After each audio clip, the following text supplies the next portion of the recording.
Salut YouTube, salut. On va lire un article de Libération, une enquête qui est faite sur Zawa et Parole d'honneur. Et il y a un petit problème, c'est que moi je suis dans les deux. En fait, je suis dans Zawa et dans Parole d'honneur. Et c'est un article qui est fait par l'autre là, qui a écrit La Meute là. Je sais pas quoi, comment elle s'appelle déjà cette débile là. Charlotte Belaïch. Voilà. Charlotte d'ailleurs qui m'a envoyé des messages, qui m'a envoyé des mails en mode bonjour, je suis journaliste, est-ce que vous voulez répondre à mes questions? Non. Ça sera un non en fait. Je vais pas répondre à tes questions. En plus, qu'est-ce que t'as de questions à me poser? Je parle H24 sur internet. C'est bon, toutes les réponses sont là sur mes vidéos. Tu vas voir mes vidéos et tu me casses pas les couilles. Bref, elle avait fait un article. Il y a le premier qui est sorti là, les gens, on n'apprend rien du tout. Toujours les mêmes trucs sur la Zawa et sur PDH. En gros, la Zawa PDH serait la succursale de la France Insoumise. On a vu des députés qui sont allés dans Zawa, nanana. Et ils finissent toujours avec ma phrase, ma citation sur Mélenchon, en mode Mélenchon il est sûrement islamophobe au fond de lui, mais ses positions sont bien sur l'islamophobie, tant mieux. Et s'il fait un écart, on va le bastonner. Ah c'est bon, vous allez. Faut s'en remettre en fait de cette phrase, elle a rien de fou. C'est-à-dire qu'il y a un camarade et un allié qui devient un allié politique parce qu'il est sur la bonne ligne. À un moment où il est plus sur la bonne ligne, et ben on va se disputer quoi. On va dire Mélenchon t'es en train de déconner. Mais ça marche aussi dans l'autre sens. C'est-à-dire que si nous on est plus sur la bonne ligne, il y a les gens ils vont nous dire toi t'es en train de déconner. Alors c'est parti. Le stream politique, le retour en force de la gauche décoloniale. Le retour en force, mais quand est-ce... Attends, pour qu'il y ait un retour, faudrait qu'à un moment on ait été là, quoi, qu'on se soit imposé. J'ai plutôt l'impression que c'est l'arrivée. Si tu veux, on dit l'arrivée en force. Mais d'où le retour d'où? Quand est-ce qu'on était fort? C'est dingue. Le retour en force de la gauche décoloniale en guerre contre le progressisme blanc. Les députés de LFI défilent sur le plateau de Parole d'honneur, média en ligne qui rassemble des anciens du Parti des indigènes de la République, dont Ouria Boutelja, figure polémique qui multiplie les déclarations aux accents racistes et homophobes. Alors, Ouria Boutelja ne défile pas sur le plateau de Parole d'honneur. Déjà, elle y est assez rarement, je trouve. Et surtout, Ouria Boutelja fait partie de Parole d'honneur. Toi, ça n'a pas de sens. C'est comme si tu disais que Pascal Praud défile souvent sur le plateau de CNews. Non, il en fait partie, quoi. Deuxième volet de notre enquête. Oh, l'enquête. Oh là là. Mais vraiment, vous vous ennuyez. Hein. Là, il y a les vacances d'hiver, vous vous ennuyez. Ouh là là. Comment il était maigre, lui aussi, la Raz. Allez, assis sur le plateau, Dany et Raz écoutent sagement Ouria Boutelja. La grande enquête. Hein. Ce 13 août 2022. Ah, ça commence à faire longtemps. Ça commence à faire longtemps, 3 août 2022. Les deux streamers stars du Twitch politique avec des vidéos qui cumulent 200 000 vues, ouais, bon bah c'était il y a une époque quoi, ont décidé de réhabiliter l'ex-porte-parole du Parti des indigènes de la République. C'était facile d'arrêter de la censurer. Il suffisait d'allumer le micro et de lui donner. Elle est pas mal cette phrase. Décrète-t-il dans cette vidéo intitulée Deux petits blancs rencontrent Ouria Boutelja. Ah c'était la bonne époque hein. C'était l'époque où on était au prime. Au prime avant toutes ces histoires de... Bref, vous savez quoi. Venez, on oublie. Venez, on oublie, on fait comme si ça n'avait pas existé, on reprend. Tu fais partie des personnes qui nous ont donné le plus d'outils pour parler aux gens et pour leur expliquer les choses. Ah ouais, putain, c'était une belle déclaration d'amour, hein. 2 ans que je soutiens Wissam Gzelka, 2 ans que Dany et Raz m'ont fait découvrir les Blancs, les Juifs et nous. Je suis heureux un peu, c'était la bonne époque. Ah bah merci beaucoup. Merci Pierre-Angelo Lozoff, merci, ça fait trop plaisir. Merci. Explique-t-il en amorce. En face, pendant plus d'1 heure, la militante décoloniale va pouvoir développer sa pensée construite sur une opposition entre indigènes et blancs. C'est un scandale. C'est-à-dire que Ouria a 1 heure pour s'expliquer, mais on est où là? C'est quoi? C'est l'Arabie Saoudite ce pays? Comment ça se fait que Ouria Boutelja a le droit à 1 heure pour s'expliquer? Elle dit ça comme si c'était un problème quoi. Elle a 1 heure pour s'expliquter. Déjà, et en plus je trouve que c'est assez peu 1 heure quoi. Jugé infréquentable depuis des années, Ouria Boutelja fait son retour à 52 ans. Ah la pauvre, il lui met son... C'est wesh. Ouais, on peut respecter la vie privée des gens. C'est dingue là. Oh Par le stream politique, devenu un canal de communication pour la gauche décoloniale. Ça, on en a déjà parlé, les gens. On a déjà expliqué comment Twitch a été une vraie bouffée d'air pour nous parce qu'avec Twitch, on avait au moins enfin l'occasion de parler des heures et des heures sans se faire couper, sans être dans la confrontation pour expliquer nos propos. Et on rappelle que quand tu étais en 2020 et Ouria Boutelja devait expliquer l'homonationalisme sur un plateau télé avec plein de contradicteurs et qu'elle avait 5 minutes pour expliquer ce que c'était l'homonationalisme, c'était très compliqué. Alors qu'avec Twitch, tu avais plus l'occasion de expliquer ce que c'était et tout. Donc oui, ça a été vraiment une opportunité Twitch. En 2005, le lancement du PIR qui revendiquait la réintroduction du concept de race pour... Alors, la réintroduction du concept de race. Elle fait croire que nous, on veut réintroduire le concept de race tel qu'il a été développé au 19e et au début du 20e siècle. Non, c'est introduire la question de la race dans une France qui était déjà raciste. En fait, de dire arrêtez avec votre colorblind, arrêtez avec votre hypocrisie les Français, arrêtez de faire croire que vous êtes universaliste. Vous aussi, vous êtes des racistes et la France a aussi eu des lois racistes. Il y a eu de la colonisation, il y a eu le code des indigènes, il y a eu 61 les Algériens dans la Seine. Voilà, arrêtez de faire croire que vous ne voyez pas la race. Bien sûr que si. Il y a toujours un problème racial en France. Alors, pour comprendre, les rapports de domination structurés par la colonisation avaient suscité l'intérêt du monde politique et médiatique. Invitée en plateau, louée par certains intellectuels, sa cofondatrice avait finalement été mise au banc en 2016 après la publication Les Blancs, les Juifs et nous. Ah ouais, ça a été un choc. Ça a été un choc. Laissée à l'époque, dénoncée pour ses relents antisémites. Bon, là, je vous amène à aller voir tous les lives avec Tzedek, avec l'UJFP. On a refait avec Simon Hassoun, on a réexpliqué 150 fois et tout. Et je rappelle cette citation incroyable. Pour moi, c'est vraiment la citation de 2025 de Ouria Boutelja sur le livre sur l'antisémitisme. Je suis la moins antisémite de France. Je suis désolé, il y a du génie. Il y a du génie. Que Ouria Boutelja écrive ça dans son livre. Je suis la moins antisémite de France. Je trouve c'est incroyable. Histoire de bien choquer, quoi. Que les gens sont... non, désolé, non. Alors, laissé à l'époque, dénoncé pour ses relents antisémites, est aujourd'hui revendiqué comme une référence pour les 2 streamers proches de la France insoumise. Exceptionnel, oui. En septembre 2023, alors, j'aime l'idée que mon corps appartienne à la communauté. En septembre 2023, leur entreprise, la Zawa Prod, a recruté Wissam Gzelka. C'est moi. Salut.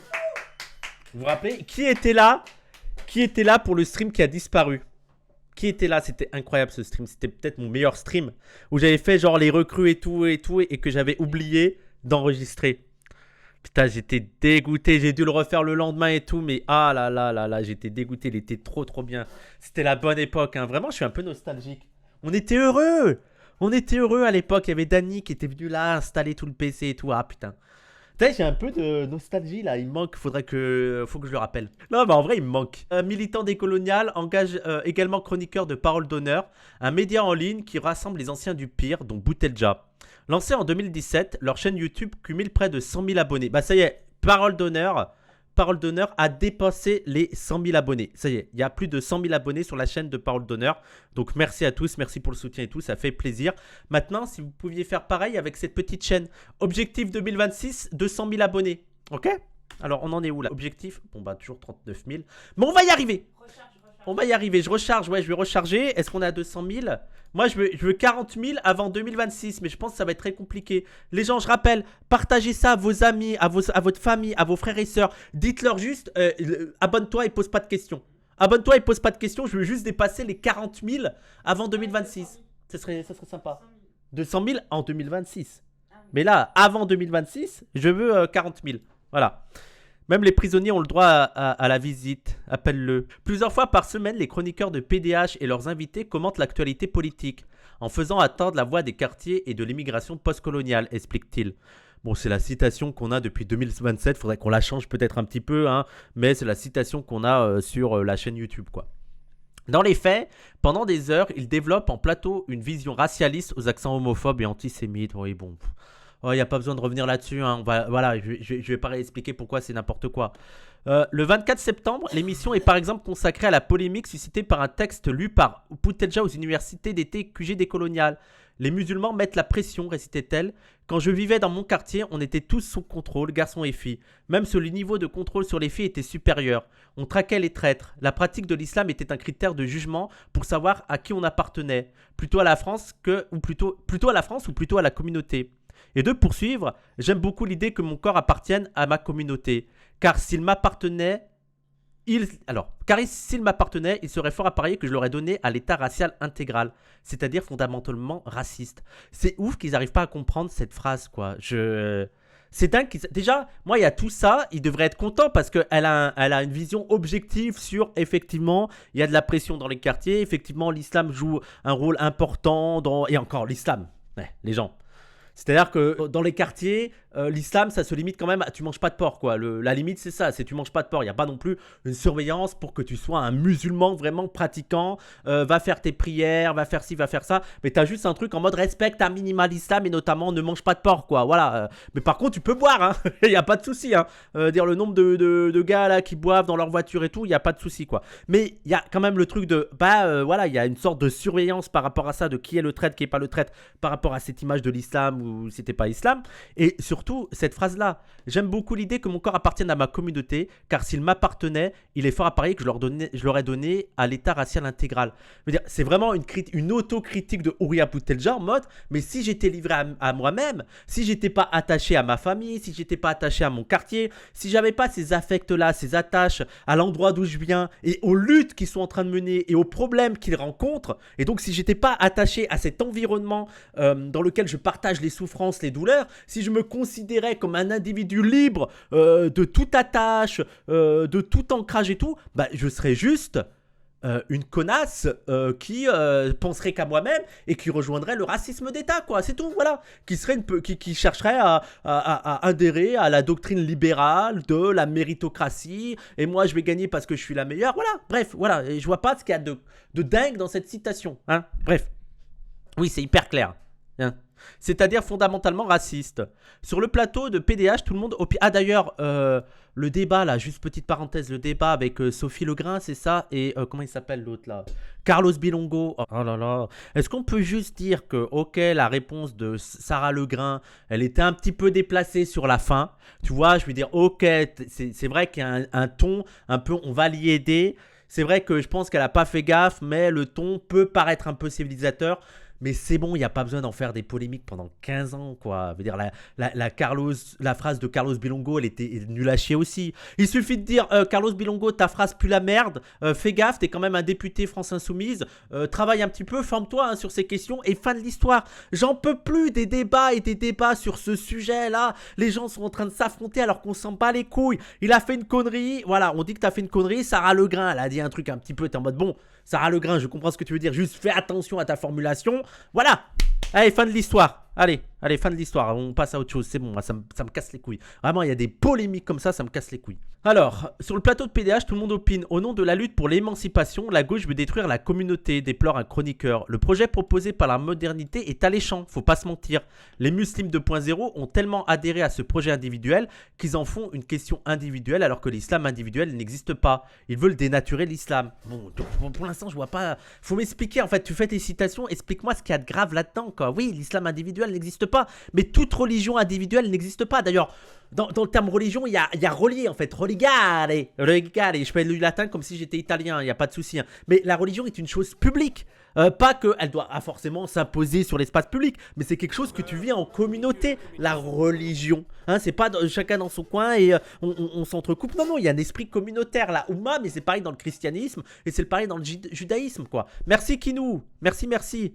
Wissam a couché pour réussir à Zawa Prod. Et, effectivement, c'est vrai. Autour de la table, on constate aussi... Pardon.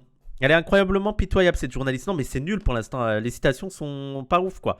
Autour de la table... Enfin, pas ouf dans le sens où je vois pas le scandale, quoi. Même en cherchant. Autour de la table, on constate aussi que les blancs... J'aime bien, elle met des guillemets à blanc parce qu'elle est pas racialiste. Non, les blancs, c'est une catégorie racialiste. Moi, je la refuse. Je mets des guillemets. Hein, ont perdu la logique tribale qu'ils louent. Les indigènes... Oui, on parle de logique tribale. Oui, bah, mets pas de guillemets sur ces trucs. Là. On parle de logique tribale. Les indigènes perpétueraient leur tradition grâce à l'islam. Une force qui se dresse, se félicite Boutelja. Pour ne pas se corrompre, il faudrait donc résister au progressisme blanc, son féminisme et sa lutte contre l'homophobie. Le voile, les gens, je vais pas revenir sur le truc de l'homophobie, sur le truc du féminisme. Oui, la lutte contre l'homophobie, ouais, bref. Le voile que je défends affirme le genre féminin dans le but de mieux affirmer le genre masculin, de réaffirmer les hommes dans leur virilité, dans leur position, affirmait-elle face à Dany Raz, suscitant le rire gêné de ses hôtes. Alors, ça, je vais y venir. C'est une résistance dans un environnement qui attaque ce modèle. Le voile est là pour dire il y a une société indigène patriarcale et le monde blanc le comprend parfaitement bien, dit-elle encore sur le plateau de PDH en novembre 2025. Ça, les gens, il y a parfois des gens qui n'arrivent pas à comprendre ce truc. En fait, qu'est-ce qui se passe avec le voile? Nous, il y a quelque chose qui nous énerve sur la défense du voile, c'est de vouloir, et c'est un truc que la gauche adore faire, parce que la gauche est incapable de penser hors de son cadre progressiste un peu débilos. Et donc, le seul moyen pour beaucoup de gauchistes de défendre le port du voile, c'est de prétendre... Alors, il y a celles qui disent liberté aux femmes de s'habiller comme elles le peuvent, et ça, je trouve ça très bien, parce que c'est même pas un temps... veut dire, oui, veut dire, moi, je suis féministe, donc les femmes ont le droit de s'habiller comme elles le souhaitent. Mais parfois, t'en as qui veulent aller aller plus loin et qui disent « Ah non, mais c'est progressiste, regardez, il y a des féministes musulmanes progressistes, elles le font au nom du féminisme, de porter le voile et tout. » Et en fait, ce qui nous énerve dans cet argument de vouloir faire du voile quelque chose de progressiste, c'est que c'est faux, c'est pas forcément le cas. Et je comprends que pour certaines personnes, ça puisse être réactionnaire, ça puisse être conservateur, parce qu'il y a effectivement des femmes qui portent le voile, je vous le répète, hein, il y a effectivement des musulmanes qui portent le voile par conservatisme. Et c'est sous prétexte qu'elles portent par conservatisme qu'il ne faudrait pas le défendre. En fait, le problème de défendre le voile avec des arguments en mode « Ah non, mais c'est progressiste et tout », je veux dire… Voilà, c'est des femmes émancipées, elles font ce qu'elles veulent et tout. Quid des femmes qui portent ce voile en disant « Ah mais moi je suis une femme, donc je dois porter le voile. Mon mari, voilà, lui il doit être comme ça. » Et ça existe hein, des femmes comme ça. Ma soeur, je vous le dis, elle ne porte pas le voile par progressisme. Vraiment, elle est en mode « Je suis une femme, mon mari, maintenant je suis mariée, j'ai un homme, je ne m'affiche plus en public sans le voile. » C'est par conservatisme. Et moi, je défends le droit à ma soeur de porter le voile comme elle le souhaite. C'est pas à partir du moment où elle voudrait réhabiliter un ordre patriarcal à partir de ce voile qu'il faudrait alors lui interdire de porter ce voile. C'est ça le danger qu'il y a. Et il y a effectivement des musulmanes qui, par résistance, sont en mode pour réaffirmer la virilité de leur homme, qui pensent qu'elle est un peu perturbée par les contrôles policiers, par la perte de l'emploi, par les galères économiques et tout, sont en mode je vais réaffirmer sa virilité en étant la femme voilée un peu tradwife. Vous voyez le truc, il y a un peu de ça chez certaines musulmanes. Tu vois, c'est un peu la difficulté et c'est lié aussi à la question des masculinités subalternes où tu as aussi des hommes qui, comme ils sont devenus fragiles avec les codes patriarcaux où il faut s'affirmer en tant que mâle, vont se dire bon bah ok, je suis peut-être dominé dans la société mais ma femme elle porte le voile et ouais je suis un vrai bonhomme et ouais. Et ça veut pas dire que c'est bien, c'est pas bien les gens, je suis pas en train de vous dire que c'est bien hein, ce qui se passe, hein. C'est juste, c'est une réalité, il faut comprendre cette réalité. Mais ça s'inscrit pas dans les logiques patriarcales un peu nulles. Ah si. Mais là je suis pas en train de vous dire que c'est bien. Comprenez que là je suis pas en train de faire du prescriptif. Je suis pas en train de dire ce que fait ma soeur, c'est ce qui doit être fait. Je dis juste que ça existe. Qu'est-ce qu'on fait de ça? Dinguerie ce que tu dis Wissam, vraiment. Bah je veux bien que tu m'expliques en quoi c'est une dinguerie, hein. Vas-y, hein. Vas-y. Hein. Pour elle, l'universalisme, Bilal Hassani n'est pas innocent. Pareil, les musulmans conservateurs sont aussi victimes d'islamophobie. Il faut lutter pour eux aussi. Ah oui, mais ça, j'arrête pas de le dire. Hein. J'arrête pas de le dire que lutter contre l'islamophobie, c'est aussi lutter contre l'islamophobie que vivent des musulmans qui sont conservateurs. Si on accepte l'islamophobie, c'est-à-dire qu'on réprime, qu'on les poursuive judiciairement des musulmans qu'on juge conservateurs, et ben en fait on laisse la porte ouverte à l'islamophobie. Donc ça sera dur de dire que à quel moment c'est conservateur ou pas conservateur. C'était ironique. Une nuance pour... Ah d'accord, ok Mauritanienne, ok. Quand on voit le niveau de l'extrême droite sur les réseaux, c'est sûr que considérer les choses avec nuance, c'est beaucoup demandé. Oui, non, mais en plus, encore une fois, c'est ça qui me gêne là-dedans, quoi. Je veux dire, t'as beaucoup de musulmanes qui ne s'inscrivent pas dans le cadre progressiste et qui ont même des valeurs un peu conservatrices pour réhabiliter, pour porter le voile. Est-ce qu'on va leur interdire, quoi? C'est ça le truc, quoi. Parce que c'est dangereux, parce que ça pourrait donner du crédit à toute la droite qui veut interdire le voile sous prétexte que c'est une allégeance aux frères musulmans ou que sais-je. Pour elle, l'universalisme français, qu'elle fait synonyme de racisme, s'emploie à l'attaquer. Alors, déjà, il faut arrêter d'être stressé quand on critique l'universalisme français. Il faut savoir que même Pierre Bourdieu critiquait l'hypocrisie de l'universalisme français. Et Pierre Bourdieu, c'était pas un racialiste, loin de là. Je veux dire, il y a déjà eu des critiques sur l'hypocrisie de l'universalisme français. Déjà, rendez-vous compte que cette phrase n'a pas de sens. L'universalisme français. Soit c'est universaliste, soit si c'est français, c'est que c'est pas universaliste. Vous comprenez le problème, quoi. Mais donc cette critique sur l'universalisme français, et là le mot est bien parce que en fait c'est pas l'universalisme que promeut la France, c'est son modèle à elle qu'elle promeut comme l'universalisme. Le modèle français, ce serait le modèle à imposer à tout le monde parce qu'il serait universaliste. C'est ça la critique. Qu'elle fait synonyme de racisme, s'emploie à attaquer la communauté en attaquant la virilité des indigènes. Est-ce que tu peux nous mettre... Ça, c'est des articles, les gens, j'en ai marre. Mets les citations, en fait. Mets les pages, mets les sources. Parce que là, tes citations tronquées où tu mets des guillemets et c'est toi, en fait. C'est toi qui fais la phrase. Si tu rajoutes juste des guillemets pour faire croire que c'est ses propos, c'est bon, j'en ai marre. Mets la page. Je sais pas, indique-nous la page et on va aller voir, on va aller vérifier. Là, tu nous cites quoi, là? Quel livre? Quelle page? C'est quoi le propos? Ça m'énerve. Souvenez-vous de ce qu'ils ont fait de la masculinité de Joey Starr, lance-t-elle à propos de l'artiste condamné pour violence conjugale. C'est quelqu'un qui est devenu domestiqué dans leur monde. Dans celui de PDH, des réalités historiques se transforment en vérités immuables et biologiques. J'en ai marre, j'en ai marre. Oui, oui, voilà. Oui, oui, nous, c'est des vérités biologiques. Oui, exactement. Oui, tu nous as bien lu. Tu nous as totalement lu. Voilà, voilà. Une vision racialiste comme celle qui imprègne l'extrême droite, qui assigne des individus à une religion ou à une origine et fige les communautés. Non, mais c'est bon, c'est bon. C'est bon, j'en ai marre de lire des articles des journalistes qui nous ont pas lus, quoi. C'est bon. C'est bon. On n'arrête pas de dire que le racisme est une vision dynamique et qu'il ne faut pas être... D'ailleurs, c'est ce qui nous différencie des réactionnaires. C'est-à-dire qu'on ne rêve pas d'un retour au monde précolonial parce que ça n'existera pas. C'est fini, c'est mort, c'est terminé. Tu ne peux pas revenir dans le passé. Et en plus, on dit de ça que le passé n'est pas à fantasmer, n'est pas à idéaliser. Bien sûr qu'il y avait des conquêtes, bien sûr qu'il y avait des souffrances, bien sûr qu'il y avait des dominations. On n'est pas en train de dire que le monde précolonial, c'était le paradis. On n'est pas des gens comme ça. Et en plus, on n'arrête pas de dire que là, il ne faut pas revenir sur le passé, il faut inventer un nouveau. Il faut inventer un nouveau futur. Un futur qui peut s'inspirer des savoirs du passé, parce qu'il y a des choses à s'inspirer là-dedans, mais ça ne sert à rien de copier-coller. La vie, la vie, elle continue, elle est dynamique. Je veux dire, elle ne s'arrête jamais, les choses évoluent, changent, bougent. Tant mieux. Voilà, on est tout le contraire des réactionnaires. Il y a des blancs colonisateurs et corrupteurs, des indigènes purs par essence. Mais à quel moment? Je veux dire, Ouria, on est des salauds. On désire, on a tous ce désir de s'intégrer à la blanchité. Ça nous fait fantasmer le pouvoir, la domination, le succès, la richesse. On rêve de ça. À quel moment? Ouria commence son livre, Les Blancs, les Juifs et nous, par « Je ne suis pas innocente ». On est responsable aussi, on est des ordures aussi. À quel moment on a dit que les indigènes étaient purs par essence? Putain, mais lisez-nous, j'en ai marre, j'en ai marre. Mais c'est bon, je suis fatigué. Je suis fatigué. Des indigènes purs par essence au milieu des traîtres arabes de service, peau noire, masque blanc. Donc ils sont pas arabes, ils sont pas purs par essence s'il y a des arabes de service. Peau noire, masque blanc et autres tokens. Ces racisés qui accepteraient de jouer le jeu de l'Occident et deviendraient des jetons.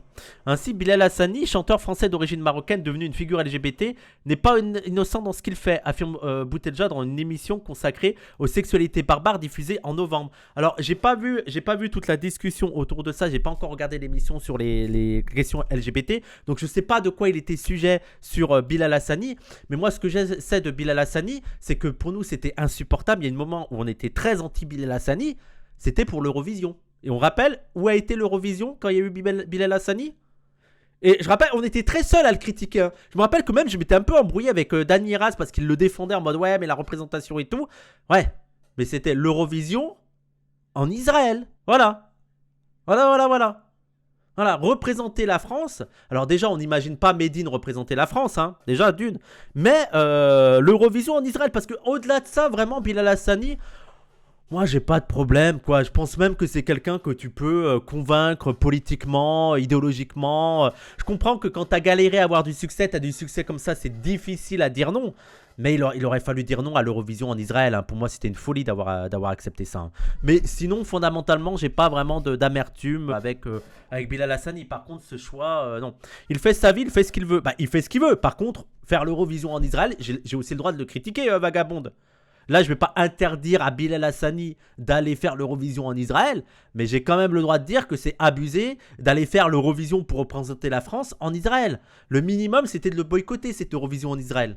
Et on voit maintenant que c'était avant le 7 octobre, hein, avant le génocide, hein, mais on était déjà en mode Israël, c'est un problème. Sur le plateau, l'activiste peut longuement revenir sur la polémique sur le mariage pour tous. Le cœur de son combat, explique-t-elle, c'est comment retrouver notre personnalité historique. Justuria disait qu'il est responsable de ce qu'il fait, en gros, l'eau s'amouille, quoi. Oui, non, mais ça... Le truc de responsable de... Moi, je rappelle. Mais ça, c'est... Ouria, elle dit ça à tout le monde. À tout le monde. Et en mode, vous êtes responsable de vos gestes. Moi, je rappelle quand j'avais vu la polémique avec Psyodélique où il faisait des trucs de malade sur moi. En mode, je veux tuer des blancs, etc. et tout, que je recevais des menaces. Ouria m'a appelé et je lui ai dit, mais est-ce que je porte plainte ou pas? Elle a dit, tu fais ce que tu veux, t'es responsable de toi-même. Maintenant, voilà, elle a dit, bienvenue dans le monde public. T'es responsable maintenant. C'est tes choix à toi. Je suis pas ta mère, quoi. Elle dit ça à tout le monde. On est à quel niveau de fragilité pour que quand on dise tu es responsable de toi-même, ce soit un problème? Oui, bah voilà quoi. Prends tes responsabilités quoi. C'est la vie. Or, selon la question de la sexualité et de l'homosexualité, selon elle, la question de la sexualité et de l'homosexualité appartient au monde blanc. Non, mais c'est trop compliqué de vous expliquer ça. On va pas y aller, hein, Libération. On va pas essayer de vous expliquer le truc de l'homosexualité. Mais par contre, si on peut vous rassurer, effectivement, il y a eu, effectivement, il faudrait être totalement débile pour faire croire que des hommes n'ont pas couché avec des hommes et des femmes n'ont pas couché avec des femmes avant la modernité occidentale. Ça a toujours existé, on n'arrête pas de le dire. Voilà. Si ça peut vous rassurer, il y a toujours eu des relations homo-érotiques avant la modernité occidentale. Bref, bon allez, on va pas revenir sur ça, c'est bon. J'ai l'impression de 2025, c'est l'article nul qui revient sur toutes les polémiques auxquelles on a déjà répondu 150 fois. L'homosexualité existe peut-être chez les indigènes, mais à condition d'être invisible. L'intégrationnisme fait son effet. Il y a beaucoup des nôtres qui sont pris dans le filet du coming out, des identités LGBT, etc. Explique Poutetja. Mais quand tendanciellement on est réfractaire à ça, eh bien il faut l'entendre et le respecter. Donc allez voir l'article là de réponse à Sandra Lucbert, parce que et d'ailleurs là c'est pas être réfractaire à avoir des relations homosexuelles, c'est être réfractaire à certains modèles de LGBT, de comment dire, de promotion d'une certaine manière de vivre son homosexualité. Voilà. Pour le dire plus clairement, c'est l'idée sur laquelle on est contre, c'est de faire croire qu'il n'y a qu'une manière de vivre son homosexualité, et même ses sexualités divergentes, on devrait dire, et que il n'y a que cette manière-là de la vivre et qu'il faudrait l'imposer à tout le monde. C'est contre ça qu'on s'oppose. Non, il n'y a pas qu'une manière de vivre sa sexualité. Et le Sud nous montre à quel point il y a 150 déjà vies sexuelles différentes, 150 identités de genre différentes et 150 manières de la vivre. Et c'est pas les homosexuels qui vous ont donné l'idée, quoi. L'idée de quoi? Au passage, la militante s'agace de ceux qui dénoncent la mosquée comme un lieu d'exclusion des homosexuels. On veut que les homosexuels arrivent à la mosquée avec écrit DEP vers l'un d'eux. Pour créer un problème, déplore-t-elle en minimant une étiquette sur son front. Ils veulent tous profaner, tous désacraliser. Mais moi, alors pourquoi ne pas rester mystérieux? Les homosexuels indigènes ont le choix de se cacher ou rejoindre les communautés blanches. Alors juste un truc sur la mosquée. Moi, je veux dire, et j'en ai parlé à des... Quand je suis allé à Dakar, j'en leur ai parlé, ils n'ont pas compris. Je veux dire, le truc de la mosquée inclusive, c'est ça qui nous a rendu fous à une époque. Il y a Ludovic Mohamed Zaher et Kaina Baloul, qui avaient ouvert la mosquée inclusive, ouvert à tout le monde, même aux homosexuels. Alors, elle n'est pas totalement inclusive parce que les femmes en niqab ne pouvaient pas rentrer dans cette mosquée. Il y a quand même des limites à cette mosquée, quoi. Mais il y avait l'idée d'une mosquée ouverte aux homosexuels. C'est quoi votre problème? Toutes les mosquées de France sont... Je veux dire, personne va te demander si tu es homosexuel ou pas.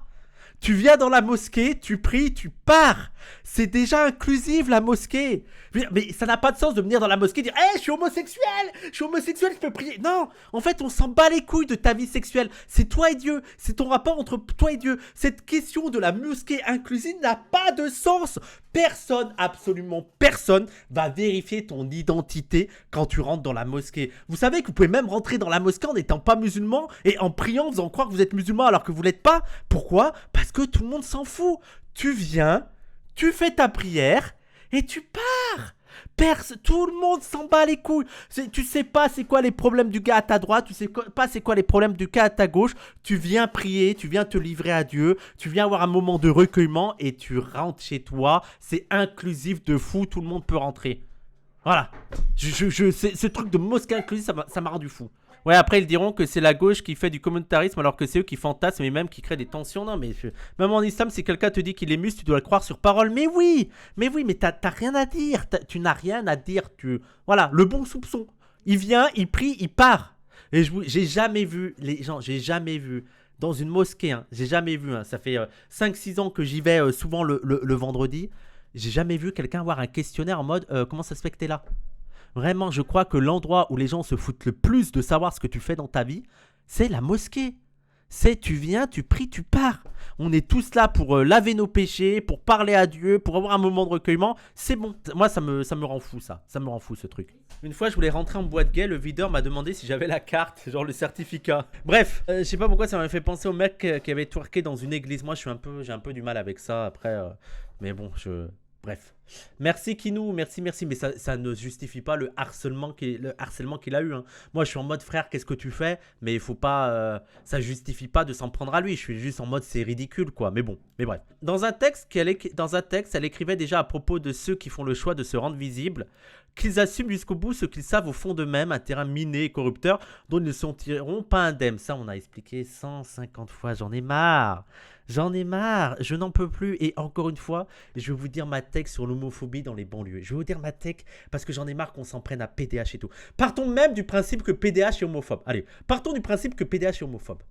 Moi, je suis persuadé que les gens, et surtout dans l'antiracisme, beaucoup des gens dans l'antiracisme qui nous détestent, je suis persuadé qu'ils s'en prennent à PDH sur la question de l'homophobie parce qu'ils ne savent pas trop comment régler cette question de l'homophobie dans les quartiers.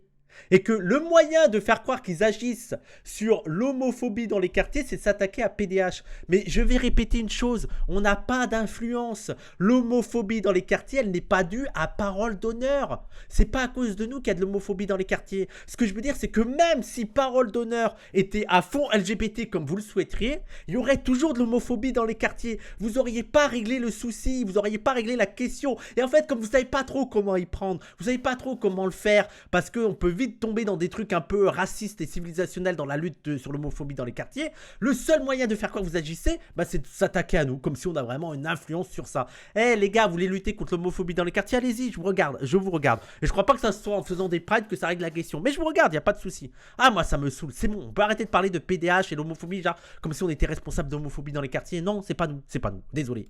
Voilà. Dans le raisonnement de l'icône des décoloniaux, les homosexuels sont finalement responsables de l'homophobie. Quand on nous impose en haut des modes, celle d'LGBT par exemple, qui n'est pas conforme à nos manières de vivre et à de gérer la question sexuelle, ça n'a qu'une conséquence, créer de l'homophobie, nous pousser encore plus vers l'homophobie. Alors, c'est pas les homosexuels qui créent l'homophobie, c'est de vouloir imposer une manière de vivre sa sexualité qui peut créer du ressentiment et de l'homophobie. C'est quand même totalement différent. C'est pas le fait homosexuel, oh regardez, il y a des homosexuels, il faut être homophobe. C'est de faire croire qu'il y a une seule manière de vivre sa sexualité, il y a une seule manière de s'identifier en tant que ayant des identités sexuelles et de vie sexuelle différentes. C'est ça qui peut créer du ressentiment.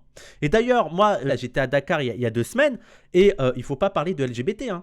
Faut pas parler de LGBT parce qu'ils sont très anti-LGBT. Mais en fait, quand tu parles avec eux, ça n'a rien, je vous jure les gens, ça n'a rien à voir avec l'islam. C'est même pas en mode c'est interdit dans l'islam. Les arguments qu'ils me donnent à chaque fois, parce que moi je leur dis que je suis dans une boîte où j'ai des personnes trans, j'ai des personnes homosexuelles et ça se passe bien et tout. Et je suis pas du tout en mode c'est comme ça que vous devez faire, hein. Juste je discute avec eux, hein. Eux c'est en mode ah mais ça c'est une imposition de l'Occident. Ils ont vraiment cette mentale-là de l'Occident essaye de nous imposer son mode de vie à elle. Et donc, nous, ce qu'on n'arrête pas de dire, c'est que l'Occident doit arrêter d'imposer ça, d'imposer son modèle à lui, comme s'il n'y avait qu'une manière de vivre sa sexualité, alors que le Sud, historiquement, il y a toujours eu 150 manières de vivre sa sexualité, parce que ça crée du ressentiment et ça crée de l'homophobie. C'est quand même différent de dire que c'est ces politiques-là qui créent l'homophobie, plutôt, et ça ne veut pas dire que c'est le seul truc qui crée l'homophobie, hein. Je pense qu'il y a aussi une lecture de l'islam qui crée l'homophobie, il y a aussi des trucs conservatrices qui créent de l'homophobie, il y a aussi une manière de concevoir le virilisme, la masculinité qui crée de l'homophobie, et ces politiques-là aussi créent de l'homophobie. Et ça ne veut pas dire que c'est le seul truc, quoi. C'est vrai qu'ailleurs que dans les quartiers, il n'y a pas d'homophobie, c'est en n'importe quoi. Oui, mais bref. Après, je pense que le débat il doit se faire dans un contexte français entre les personnes queer, musulmanes, militantes ou non, et PDH, pas PDH et des LGBT libéraux. Attends, refais. Après, je pense qu'il doit se faire dans un contexte français entre les personnes queer, oui, non, mais il faudrait qu'on... Oui, moi je suis d'accord avec toi. Moi, j'ai envie de dire, moi, aux Français, on parlera de la question des LGBT au Sénégal avec la fin du franc CFA. Ok, on commence par arrêter le franc CFA et après peut-être qu'on aura la légitimité pour questionner les vies LGBT. Ok, il n'y a pas de souci. Mais ça m'amuse, hein. Ils veulent libérer les Sénégalais. Commencez par le franc CFA, hein. Ce serait une bonne chose, hein. Alors, dans le raisonnement de l'icône, d'ailleurs, et je voudrais d'ailleurs dire que les Sénégalais LGBT souffrent aussi du franc CFA, hein. C'est-à-dire, le franc CFA, ça permet de libérer plein de Sénégalais, même les femmes et les LGBT sénégalais, hein. Voilà, je vous le dis au cas où vous voulez faire large pour aider les Sénégalais. Alors, j'en étais où? Explique-t-elle. Pour les décoloniaux, l'homophobie comme l'antisémitisme étant historiquement le produit de la civilisation européenne, c'est l'intégration qui viendrait corrompre les indigènes. Nous sommes devenus antisémites dans ce cadre-là, affirme Boutelja. Moi, je suis d'accord, mais ça aussi, il faut comprendre ce qu'on entend par antisémitisme et le concept très moderne de l'antisémitisme. Comment l'antisémitisme... Ça ne veut pas dire qu'avant, il n'y avait pas une haine des juifs, mais on était plus dans la judéophobie ou l'antijuifisme, où c'était plus un concept de religion. Il y avait une grosse une répression des juifs, surtout en Europe, mais aussi dans le monde arabo-musulman. Mais l'antisémitisme, c'est quelque chose de très moderne, et on a fait des juifs une race, voilà, qui se transmet de sang en sang, quoi. Puis il tolère la question que sous l'angle de l'instrumentalisation aussi. Quand les droits LGBT s'associent à la suprématie blanche, ça n'est que le fruit de l'instrumentalisation. Comme si certains ne s'associaient pas avec la suprématie blanche avec de leur plein gré. Genre ils sont innocents. Ouais, je suis d'accord avec toi, vagabond. Je suis d'accord avec toi. Bah, en fait, c'est ce qu'on dit. C'est que aussi dans les communautés LGBT, il y a aussi, mais c'est normal. Il y a aussi des racistes. Il y a aussi des gens qui n'ont pas déconstruit tout leur racisme, qui ont encore une vision civilisatrice. Voilà, c'est logique. Je veux dire, c'est même pas une accusation. Je veux dire, ce qui serait étonnant, c'est qu'il n'y en ait pas. Tu vois? Et je pense que même qu'il y a des LGBT qui ont des super bonnes intentions sur les populations du Sud et qui ne se rendent pas compte de leur aspect très civilisationnel. Mais c'est pas grave. Je veux dire, il y a un travail à faire et puis c'est tout, quoi. C'est pas. C'est quoi un article sur Ouria Boutelja et PDH, c'est ça? À PDH, là où le racisme et l'islamophobie sont sans cesse dénoncés, l'antisémitisme est rarement condamné. Oui, bon, allons-y. Non, mais allons-y. Non, mais si on peut mentir, on y va. Allons-y. La polémique suscitée par l'affiche diffusée par LFI caricaturant Cyril Hanouna en reprenant les codes antisémites, une instrumentalisation de l'antisémitisme à des fins racistes. Bah, ça je confirme. Je confirme encore. Hein. Surtout quand on voit que ça a été utilisé par CNews, ça a été utilisé par le camp qui veut réhabiliter Pétain. Voilà, quoi. C'est un article de quel journal? De Libération. Ça, c'est Libération, les gens. Hein. D'ailleurs, toutes les organisations qui aujourd'hui attaquent la France insoumise sont marquées par l'empreinte plus ou moins profonde du racisme, dont l'antisémitisme. Ce qu'ils n'arrivent pas à comprendre dans notre critique de l'instrumentalisation de l'antisémitisme, c'est que la première accusation qu'on a, c'est que c'est les premiers antisémites qui instrumentalisent la lutte contre l'antisémitisme. Et notamment, l'une des premières phrases antisémites, c'est de dire que la terre des Juifs, c'est Israël. Ce qu'on n'arrête pas de dire, c'est que ces gens-là sont antisémites et font croire que maintenant ils défendent les juifs. On dit que la France... Je veux dire, ils n'arrêtent pas de dire qu'on ne critique jamais l'antisémitisme. On est quand même parmi les seuls en France à dire que la France est profondément antisémite. Ah oui, mais on a... Voilà, c'est pas notre sujet l'antisémitisme, bien sûr que non. Non, on condamne jamais l'antisémitisme. Non. C'est bien gardé de parler de la réponse de Tzedek à part... Oui, non, bah alors là, bien sûr, elle va pas faire un travail très exhaustif. Hein. En déplorant des codes antisémites, on se retrouve donc accusé de racisme. Un discours qui infuse... Moi, j'ai toujours cette question sur les unes de... Comment ça s'appelle Franc-tireur, hein, toujours. Hein. Moi, c'est dingue que tout le monde soit là pour nous, hein, en mode vous êtes antisémite, nanani, nanana, mais que je n'ai encore vu aucune critique. Regardez ça, on va faire aucune critique sur ça. C'est une dinguerie quand même. Sur ça, attendez, mais ils ont recommencé là. Mais je crois qu'il y a une nouvelle une de Zemmour. Alors, on peut pas zoomer. Attendez, je vais le remettre parce que je pense qu'il faut jamais cesser de répéter. La pédagogie, c'est répéter. Mais attendez, regardez ce truc de fou, je l'avais pas vu. J'avais pas vu. Alors la qualité est horrible. Hein. Donc je rappelle, Madame de la Meute, quand est-ce que vous aurez un article sur ça là? Donc là, Zemmour en vert. On ne sait pas pourquoi en vert, mais en vert, grandes oreilles, le nez, les doigts crochus, tout le cliché antisémite. Là, alors désolé par la qualité, mais on a encore ça. Tout le monde est blanc sauf Zemmour. En vert, grandes oreilles, un cliché antisémite, le nez crochu, voilà, donc deuxième cliché antisémite. Et encore là, alors très très mauvaise qualité, mais regardez, il est encore en vert et avec des grandes oreilles. Mais qu'est-ce qui se passe dans ce journal? Et vous êtes incapable de faire Éric Zemmour sans être antisémite? C'est une folie ce franc-tireur. Oh, qu'est-ce qui se passe dans ce truc? Pourquoi il n'y a eu aucune condamnation? Voilà, je voudrais savoir pourquoi ça fait pas scandale ça. Si c'était France Insoumise qui avait fait 3 fois ce dessin de Éric Zemmour, je pense que légitimement il y aurait eu une polémique. Mais là il n'y a rien, voilà, on va rien dire. Hein. Ouais, non mais vous luttez contre l'antisémitisme, hein, bien sûr. Hein. Bien sûr. Hein. Allez, je vais retrouver l'article. Il n'y a plus d'encre blanc. Oui, comme ça. En plus, juif vert correspond beaucoup au cliché antisémite. Bah oui. Oui, beaucoup plus au cliché antisémite. Oui. Non, mais le vert, le nez crochu, les grandes oreilles et les doigts crochus, les gens, c'est typiquement les clichés antisémites. Et le vert parce que les juifs seraient propagateurs de maladies. Chez Dany Heraz, on explique aussi que l'antisémitisme qui fait le plus de mal, c'est l'antisémitisme qui instrumentalise l'antisémitisme. Il y a beaucoup d'antisémitisme dans cette phrase. Pour servir des politiques islamophobes, impérialistes, colonisatrices. Oui, basé. De PDH et la Zawa Prod, tout le monde cite contre l'antisémitisme et ses instrumentalisations. Co-signé notamment pour Boutelja, mais aussi Frédéric Lordon ou encore Judith Butler. C'est quand même la classe. Hein. Une vision qui réduit l'antisémitisme à un fantasme agité pour stigmatiser les musulmans. Non, c'est pas vrai. C'est pas vrai, arrêtez de mentir, s'il vous plaît, arrêtez de mentir. Est-ce qu'on peut arrêter de mentir juste? Voilà. Est-ce qu'on peut arrêter de dire n'importe quoi? Il y a plein d'articles et ça ne résume pas à ça l'antisémitisme. Les musulmans pour entraver la solidarité avec le peuple palestinien. Les écologistes considérés comme racistes, comme les socialistes, oui. Oui, je vois pas le problème. Oui. Il y a quoi de fou là-dedans? Sont aussi vilipendés pour avoir participé à la marche contre l'antisémitisme organisée en novembre 2003. Ah oui. Mais ça, on va le répéter, une marche de novembre 2003, il y a eu l'ERN qui est venu, il y a eu les Républicains en marche qui est venu, et c'était appelé par le camp de Macron. Comment tu peux oser défiler contre l'antisémitisme et donc contre le racisme avec le gouvernement qui a mis en place les lois les plus racistes depuis des dizaines et des dizaines d'années, et le même gouvernement dont Macron a voulu réhabiliter Pétain et dont Darmanin a écrit un livre dans lequel il fait l'éloge de Napoléon et des lois vis-à-vis des juifs qui étaient des lois totalement antisémites. Voilà, faut pas participer à ça, quoi. Ça n'a pas de sens. Ça tombe totalement dans ce qu'on dit. C'est une parfaite illustration. Hein. Comment elle s'appelle déjà cette débilos? Comment elle s'appelle? Tu vois, Charlotte Belaïch, c'est une totale illustration de ce qu'on appelle l'instrumentalisation de l'antisémitisme par des antisémites. Voilà, c'est exactement ça. Très bon exemple. Tu as bien fait de me le rappeler, Belaïch. Depuis le 7 octobre, l'antisionisme qui structure la mouvance décoloniale a accéléré le rapprochement déjà en cours avec la France insoumise.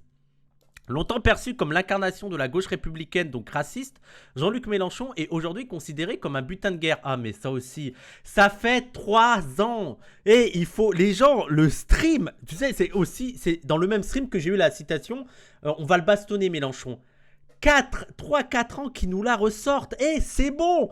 Faut passer à autre chose, faut s'en remettre. Le butin de guerre, ils en peuvent plus. Conséquence de la réorientation stratégique amorcée en 2017 qui vise en priorité les quartiers populaires. Cette année-là, Danielle Obono, ancienne du nouveau parti anticapitaliste et tenante historique de la ligne décoloniale au sein du mouvement, suscitait encore la gêne en interne en affirmant qu'Ouria Boutedja était une camarade basée. Aujourd'hui, les députés Alma Dufour, ça fait trop longtemps Alma, j'ai trop envie de la réinviter. J'ai trop envie de la revoir sur le plateau parce que c'est ma préférée. Alma, c'est ma best, c'est la queen. C'est vraiment ma préférée de la France insoumise. Alma Dufour, Thomas Porte, Ercilia Soudet, Antoine Léaumont, Éric Coquerel, Jérôme Legavre, Daniel Obono ou encore les eurodéputés Younes Omarji et Rima Hassan défilent sur PDH où on loue Mélenchon. Bon bah c'est bien. Elle a dit cette phrase, elle a écrit cette phrase comme si c'était un problème. C'est cool, non? Imagine tous les articles de Libération quand GLM va gagner en 2027, j'en pleure rien d'y penser, oui. Ils vont pas être contents, je pense. Hein. À chaque polémique, le plateau se transforme en plaidoirie en faveur des insoumis. Si j'avais une autocritique, c'est qu'on est peut-être un peu trop zinzin soumis à PDH. Hein. On devient un peu trop zinzin soumis, c'est vrai. Le plateau se transforme en plaidoirie en faveur des insoumis quand le reste de la gauche est conspué. Les musulmans sont intelligents et ils sauront pour qui voter le moment venu, avance l'imam Nourdine Aswad sur le plateau de PDH le 19 mars 2025. Ok, donc il n'y a toujours rien de choquant là-dedans. Cette citation, dites-vous qu'elle est dans un article de journal à charge contre PDH. Les musulmans sont intelligents, ils sauront pour qui voter le moment venu. So what? Voilà, c'est quoi le scandale?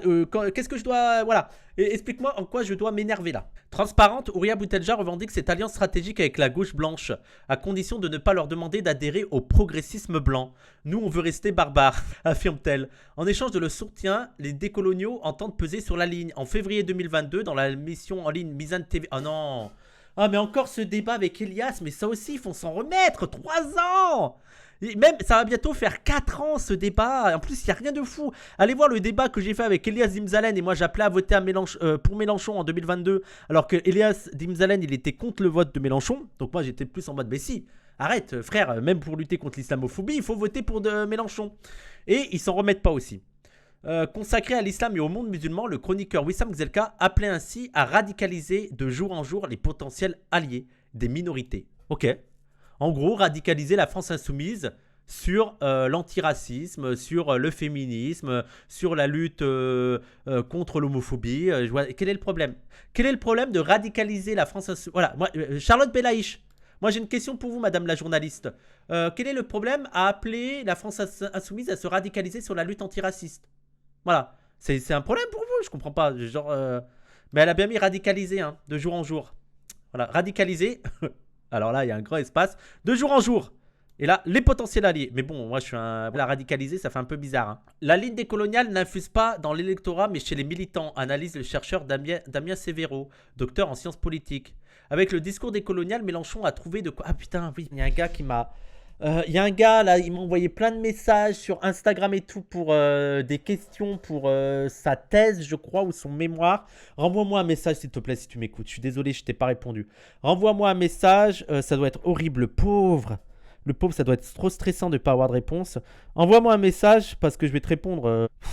Je l'ai oublié le gars, je l'ai totalement oublié. Bref, si t'es là, si tu m'entends, renvoie-moi un message. C'est le mot radicalisé, elle a pensé à djihad direct. Alors, avec le discours décolonial, Mélenchon a trouvé de quoi mobiliser une jeunesse qui est très investie sur les questions de genre et de post-colonialisme. D'un côté, le pire et ses infidèles poussent quelqu'un qui porte leur sujet. De l'autre, LFI parle aux jeunes qui seront les cadres de demain. C'est évident que cette rencontre devait avoir lieu. Bon, là aussi, je vois pas le problème.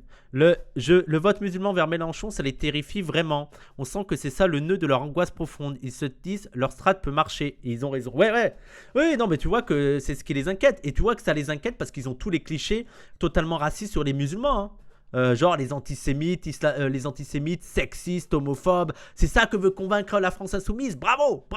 La jeune génération qui irrigue le mouvement nourri par la pensée décoloniale accentue cette réorientation stratégique. Il y a une grosse influence des décoloniaux, affirme un ex-salarié du siège. Eh ouais, c'est nous les meilleurs entristes. C'est nous, les lambertistes. Prenez note, hein. Ouais. Mettez ça, hein. Prenez des leçons du pire et de PDH, comme on a fait de l'entrisme de malade, comme on est trop fort. Si Mélenchon souhaitait nuancer son discours, il serait critiqué. Ils prennent un peu le mouvement en otage. On appelle ça des rapports de force politiques, en fait. C'est la politique. Tu essayes d'influencer quelqu'un dans ta ligne à toi. Voilà, c'est la politique. En otage, ils prennent en otage. Non, mais...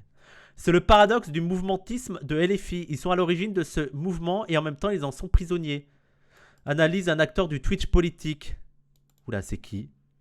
C'est le paradoxe du mouvementisme de LFI. Ils sont à l'origine de ce mouvement et en même temps, ils en sont prisonniers. C'est Jean Massier, non ? Analyse un acteur du Twitch politique qui estime que toute une partie de la jeunesse mélenchoniste est radicalisée par ces streamers. C'est Jean Massier. C'est pas possible, les gens. C'est Jean Massier est radicalisé par ces streamers. Alors, je pense 90% Jean Massier. Ou Clément Viktorovitch. Ouais, bon allez. On va dire 80% Jean Massier et 20% Clément Viktorovitch. Mais c'est évident, quoi. C'est évident. C'est ouf quand même de dire ça. Non, Ribot, non. Je pense pas que Ribot dirait ça, non. C'est Bodem. Mais si cette influence s'exerce, c'est seulement parce que Mélenchon l'autorise. En mai, l'insoumis lui-même avait participé à l'émission du streamer américain Hassan Piker. Ah, c'est un problème ? Figure subversive de la gauche radicale, accusée d'antisémitisme aux États-Unis. Ah là là. Elle veut même se faire Hassanabi. C'est grave. En fait, elle n'a pas compris qu'on attaque d'antisémitisme tous les pro-palestiniens.